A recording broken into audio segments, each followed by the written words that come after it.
ദൈവത്തിന്റെ അതിപരിശുദ്ധ നാമം വാഴ്ത്തപ്പെടുമാറാകട്ടെ. നോമ്പിന്റെ കാലയളവിൽ കൂടിയാണ് നാം ഓരോരുത്തരും കടന്നു പോകുന്നത്. വിശുദ്ധിയുള്ള നോമ്പ് വിശ്വാസികളുടെ അടയാളവും ശത്രുവാകുന്ന സാത്താന്റെ നേരെ തോൽക്കാത്ത ആയുധവുമാകുന്നു. കർത്താവിനെ ധ്യാനിച്ച് വ്രതം അനുഷ്ഠിക്കുന്നതിലൂടെ ദൈവവചനം നൽകുന്ന വെളിച്ചത്തിൽ ജീവിക്കുവാൻ നമ്മെ സജ്ജരാക്കുന്നു. അല്പസമയത്തെ വചനധ്യാനത്തിനായി തിരഞ്ഞെടുത്തിരിക്കുന്ന വേദഭാഗം വിശുദ്ധ ലൂക്കോസിന്റെ സുവിശേഷം 18-ാം അധ്യായം 18 മുതൽ 30 വരെയുള്ള വാക്യങ്ങളാണ്. ഈ വാക്യങ്ങൾ നമുക്ക് സുപരിചിതമായിട്ടുള്ള ഒന്നാണ്. ഈ സംഭവം തന്നെ വിശുദ്ധ മത്തായിയുടെ സുവിശേഷം 19-ാം അധ്യായം 16 മുതൽ 26 വരെയുള്ള വാക്യങ്ങളിലും മർക്കോസിന്റെ സുവിശേഷം 10-ാം അധ്യായത്തിലും നമുക്ക് കാണാൻ സാധിക്കും. എല്ലാം ഉണ്ട് എന്ന് അഭിമാനിക്കുകയും എന്നാൽ ആത്യന്തികമായി ഉണ്ടായിരിക്കേണ്ടത് ഇല്ലാതെ പോവുകയും ചെയ്ത ഒരു യുവാവിന്റെ പ്രമാണിയുടെ നിരാശ നിറഞ്ഞ ഒരു മുഖം ഈ വേദഭാഗത്തു കൂടി നമുക്ക് കാണുവാൻ കഴിയും. യേശുവിന്റെ അടുക്കൽ വന്ന ഈ ചെറുപ്പക്കാരൻ നിത്യജീവനെ അവകാശമാക്കുവാനുള്ള മാർഗം തേടുകയാണ്. എന്ത് നന്മ ചെയ്യണം എന്നാണ് ഈ പ്രമാണി യേശുവിനോട് ചോദിക്കുന്നത്. പ്രവൃത്തിയുടെ അടിസ്ഥാനത്തിൽ ലഭിക്കുന്ന ഒന്നായി നിത്യജീവനെ കണ്ട ഈ യുവാവ് ഒരു യാഥാസ്ഥിതിക യഹൂദ പരീക്ഷനെ പോലെയാണ് ചിന്തിച്ചത്. നിയമങ്ങൾ പാലിക്കുന്നതിലൂടെ എല്ലാം നേടുന്നു എന്ന തത്വം. എല്ലാം നേടിയെന്ന് അഭിമാനിക്കുമ്പോഴും ഭാവിയെ ഭയത്തോടെ ഉറ്റുനോക്കുന്ന ആധുനിക സമൂഹത്തിന്റെ വൃഥ ഈ മനുഷ്യന്റെ മുഖത്ത് നമുക്ക് ദർശിക്കാം. ആന്തരികമായി പ്രചോദനമില്ലാതെ ബാഹ്യമായി അനുവർത്തിക്കേണ്ട അനുഷ്ഠാനമാണ് ഈ യുവാവിന് നന്മ. യേശു ഈ പ്രമാണിയുടെ മനോഭാവത്തെയാണ് ഇവിടെ ചോദ്യം ചെയ്യുന്നതായിട്ട് നമുക്ക് കാണാൻ സാധിക്കുന്നത്. 2 ചിന്തകളാണ് പ്രധാനമായും ഞാൻ ഇന്ന് പങ്കുവയ്ക്കുവാനായിട്ട് ആഗ്രഹിക്കുന്നത്. ഒന്ന്, നിത്യജീവൻ അർത്ഥവത്തായ സഹവർത്തിത്വത്തിലൂടെ എന്നതാണ്.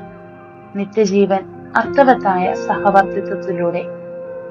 യേശു ആദ്യം അവനോട് ആവശ്യപ്പെട്ടത് 10 കൽപ്പനകൾ പാലിക്കുവാനാണ്.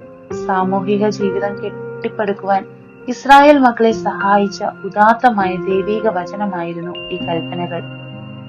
ഇവിടെ പരസ്പരാശ്രയത്വത്തിലും സ്നേഹത്തിലും അധിഷ്ഠിതമായ കൂട്ടായ്മ സമൂഹമായി മാറുവാൻ കർത്താവ് ആവശ്യപ്പെടുന്നു.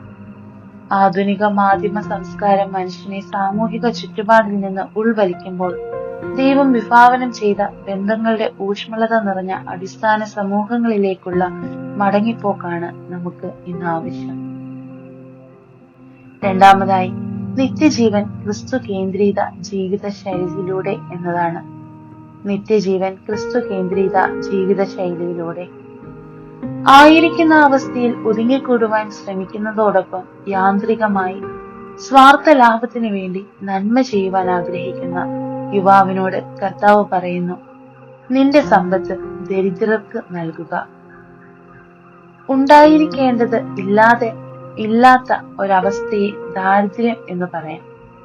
മനുഷ്യന്റെ അല്ലെങ്കിൽ സർവചരാചരങ്ങളുടെയും അമൂല്യമായ സ്വത്ത് അതിന്റെ ജീവനാകുന്നു. എന്നാൽ പാപം ചെയ്ത് ജീവന്റെ അനുഭവം നഷ്ടമാക്കിയ മാനവരാശിക്ക് നിത്യജീവൻ നൽകുവാനായി, അവന്റെ ജീവന്റെ ദാരിദ്ര്യം ഇല്ലാതെയാവാനായി കർത്താവ് തന്റെ ജീവിതം തന്നെ ബലിയായി നൽകി. ഈ ജീവിത ശൈലിയിൽ നിന്നുകൊണ്ടാണ് കർത്താവ് പറയുന്നത്, നിനക്കുള്ളത് ഇല്ലാത്തവന് നൽകുക എന്ന്. കൂടുതൽ ആർജിക്കുവാനുള്ള മനുഷ്യന്റെ ത്വര ഭൂരിപക്ഷത്തിന്റെ ധനം ന്യൂനപക്ഷം അനുഭവിക്കുന്ന അസന്തുലിതമായ ലോകക്രമത്തിലേക്ക് വഴിതെളിച്ചു. യഹൂദനെ സംബന്ധിച്ചിടത്തോളം ഒട്ടകമാണ് അവൻ കണ്ടിട്ടുള്ളതിൽ വെച്ച് ഏറ്റവും വലിയ മൃഗം. അക്കാലത്ത് വലിയ മതിലുകളാൽ ചുറ്റപ്പെട്ട പട്ടണങ്ങൾക്ക് 2 വാതിലുകൾ ഉണ്ടായിരിക്കും. ഒന്ന് വാണിജ്യ ആവശ്യത്തിനുള്ള ചരക്കുകളും ഗതാഗതങ്ങളും കടന്നു പോകുന്ന വലിയ കവാടം. അതിനോട് ചേർന്ന് ചെറിയ മറ്റൊരു വാതിലും ഉണ്ടായിരിക്കും. സുരക്ഷാ ക്രമീകരണങ്ങളുടെ ഭാഗമായി രാത്രിയിൽ പ്രധാന കവാടം അടയ്ക്കുമ്പോൾ പിന്നെ നഗരത്തിൽ പ്രവേശിക്കുവാനുള്ളത് ഒരു മനുഷ്യന് വളരെ ഞെരുങ്ങി മാത്രം ഉള്ളിൽ പ്രവേശിക്കാവുന്ന ഈ ചെറിയ വാതിൽ മാത്രമാണ്. സൂചിക്കുഴ വാതിൽ എന്നാണ് ഈ ചെറിയ വാതിൽ അറിയപ്പെടുന്നത്. ഒട്ടകം സൂചിക്കുഴയിലൂടെ പ്രവേശിക്കുന്നത് എളുപ്പം എന്ന് പറഞ്ഞതിലൂടെ കർത്താവ് വ്യക്തമാക്കുവാൻ ആഗ്രഹിച്ചത് ഒരു മനുഷ്യന് തന്റെ എല്ലാ സമ്പാദ്യങ്ങളോടും അല്ലെങ്കിൽ സ്വഭാവങ്ങളോടും കൂടി ദൈവരാജ്യത്തിൽ പ്രവേശിക്കുവാൻ സാധ്യമല്ല, മറിച്ച് സ്വയം ശൂന്യമാക്കുന്നതിലൂടെ മാത്രം അനുഭവവേദ്യമായി തീരുന്ന ഒന്നാണ് നിത്യജീവൻ എന്നാകുന്നു.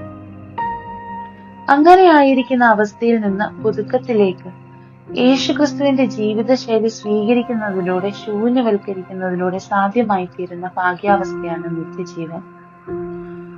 2 ചിന്തകളാണ് ഇനി ഞാൻ നിങ്ങളുമായി പങ്കുവയ്ക്കുവാൻ ആഗ്രഹിച്ചത്. ഒന്നാമതായിട്ട് നിത്യജീവൻ അർത്ഥവത്തായ സഹവർത്തിത്വത്തിലൂടെ എന്നത്. രണ്ടാമതായിട്ട് നിത്യജീവൻ ക്രിസ്തു കേന്ദ്രീത ജീവിത ശൈലിയിലൂടെ. മദർ തെരേസയുടെ ജീവചരിത്രത്തിൽ രേഖപ്പെടുത്തിയിരിക്കുന്ന ഒരു സംഭവമുണ്ട്. ഒരിക്കൽ കൽക്കട്ടയിലുള്ള തന്റെ ആസ്ഥാനത്ത് അവർ വിശ്രമിക്കുമ്പോൾ മദർ തെരേസയെ കാണാൻ ഒരു ഭിക്ഷക്കാരൻ വന്നു.